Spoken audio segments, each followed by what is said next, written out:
Andrea Ragona, arrivano 60 migranti in città, sono state messe a disposizione delle scuole. Innanzitutto come valuta questa decisione e se ci saranno problemi poi per l'avvio delle scuole fra poche settimane?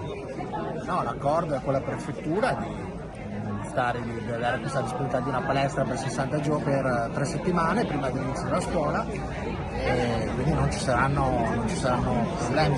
Noi siamo per il modello dell'accoglienza diffusa, queste primo 3 settimane serviranno per trovare una situazione più dignitosa per queste persone, in attesa che anche altri comuni e soprattutto il governo decida di prendere finalmente qualche decisione sul tema degli sbarchi. Sono in arrivo 130 migranti in provincia di Padova. Gottardo, vicepresidente della provincia, com'è la situazione nel Padovano?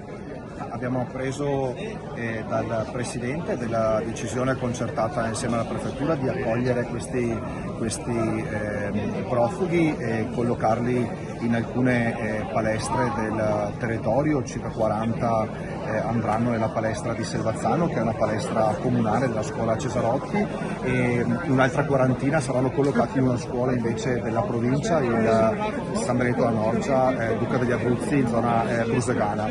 E non sappiamo molto di più, se non il fatto che appunto arrivano in giornata.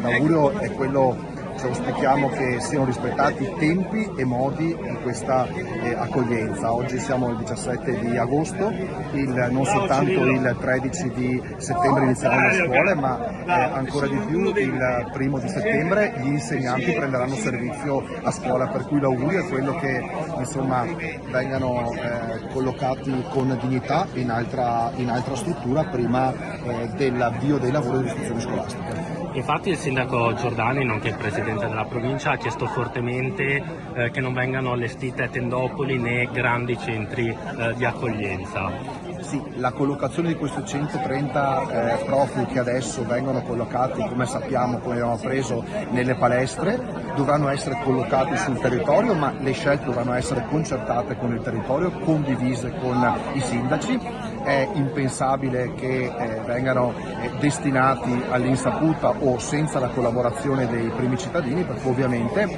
sono presenze che nel territorio devono essere collocate con dignità, con insomma anche spirito di convivenza e di altruismo nel rispetto di queste persone, ma anche delle comunità che le accolgono.